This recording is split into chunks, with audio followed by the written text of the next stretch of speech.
वृत्तिहारतिहं प्रणतपाल भवाब्धिपोतम्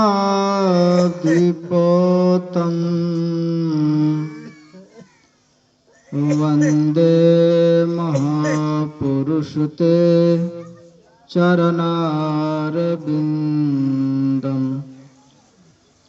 आदिगुरुदेव अनादिगुरुदेव अनंत गुरुदेव अखिल गुरुदेव शरण गुरुदेव शरण गुरुदेव श्री गुरु महाराज चरणारविंद नमो नमस्ते।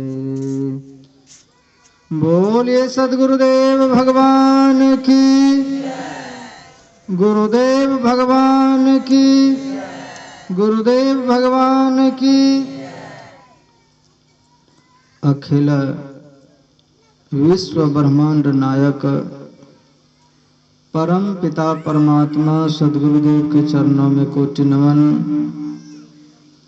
उपस्थित धर्म प्रेमी सज्जनों, भक्तिमती माताओं एवं आदरणीय क्षेत्रवासियों, हम लोग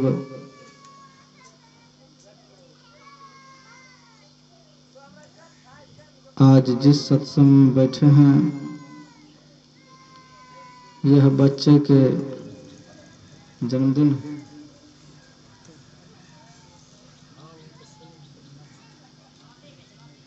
नाती के जन्मदिन की खुशी में मनाया जा रहा है।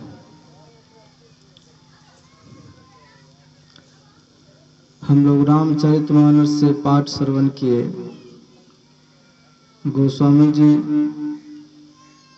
बहुत सुंदर बात लिखते हैं। जीवन मुक्त ब्रह्म पर कहा, इस ब्रह्मांड में जो भी ऐसे महात्मा हैं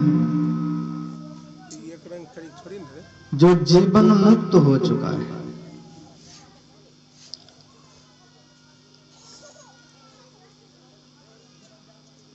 जिसे संसार में थोड़ा भी कहीं भी अब कोई लगाव नहीं रह गया है, जो शरीर रहते हुए मुक्त हो चुका है, जिसको अब दोबारा जन्म लेना नहीं है, जिसके लिए कोई अब कर्तव्य नहीं बच गया है, जो समाधि के परम सुख में रहते हैं, उस परब्रह्म परमात्मा को प्राप्त कर लिए। ऐसे जो महापुरुष हैं, कहा वह भी आत्म सुख को छोड़ करके सत्संग करते हैं। अगर सत्संग नहीं करेंगे तो संसार में भांति भांति के विकार हैं, ये आपको दबाते रहेगा। जिन महापुरुषों को अब कोई भय नहीं रह गया है, वह भी समाधि के सुख को छोड़ करके सत्संग करते और सत्संग का आनंद लेते। कहा, इस संसार में जीवन मुक्त पुरुष तो करते ही हैं, ये देवी देवता भी सत्संग करते हैं। वह भी संत दर्श के लालसी होते हैं, उसे भी संतों के दर्शन, संतों के वचन से बहुत स्नेह है। इसलिए भगवान राम, यह जो प्रसंग बताया गया बहुत सुंदर प्रसंग है। भगवान राम ने सबको उपदेश दिया है। बजा कैसे कर रहे हैं?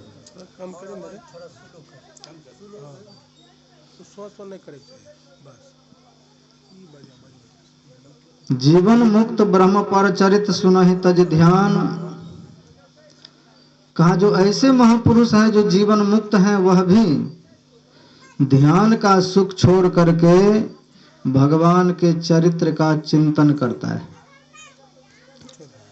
कबीर साहब कहते हैं, कथा कीर्तन कलि विषय, भव सागर की नाव कह कबीर भवतरन को नाहिन और उपाव। का ये कथा, ये कीर्तन, ये सत्संग का भवसागर से पार होने वाला एक नाव है। इस नाव में कोई भी आकर के बैठे और पार होने का यही रास्ता है। इसी नैया से संसार में आप पार हो सकते हैं, संसार सागर को तर सकते हैं। तो समस्त देवी देवता गण भी सत्संग का आनंद लेते हैं, सत्संग सुनते हैं। भगवान राम जब संसार को छोड़ करके जाने लगे तो जितने इनके प्यारे भक्त थे सबको बुलाया। लंका से विभीषण जी भी आए, किष्किंधा से सुग्रीव जी आए, अंगद आए, हनुमान जी आए, सब इनके प्यारे प्यारे भक्त आए। और सब आए तो सभी को अलग अलग आदेश दिया भगवान ने। विभीषण जी को राज्य करने का आदेश दिया, करहु कल्प भर राज, एक कल्प तक आप यहीं पर राज कीजिए।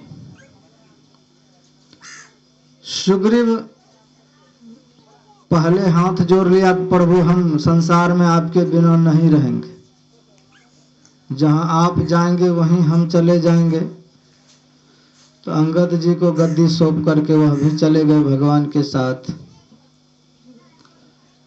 जितने अयोध्या वासी थे जिनको भगवान राम ने आदेश दिया था मनुष्य देह की महत्ता बतलाई थी, गुरु की महत्ता बताए थे, स्वर्ग की आलोचना की थी, जिन भक्तों को सब चीज बताया कि जाओ अगर तुम संसार पार होना चाहते हो, सुनमम वचन हृदय दृढ़ गहु, जाओ परलोक यहाँ सुख चाहो।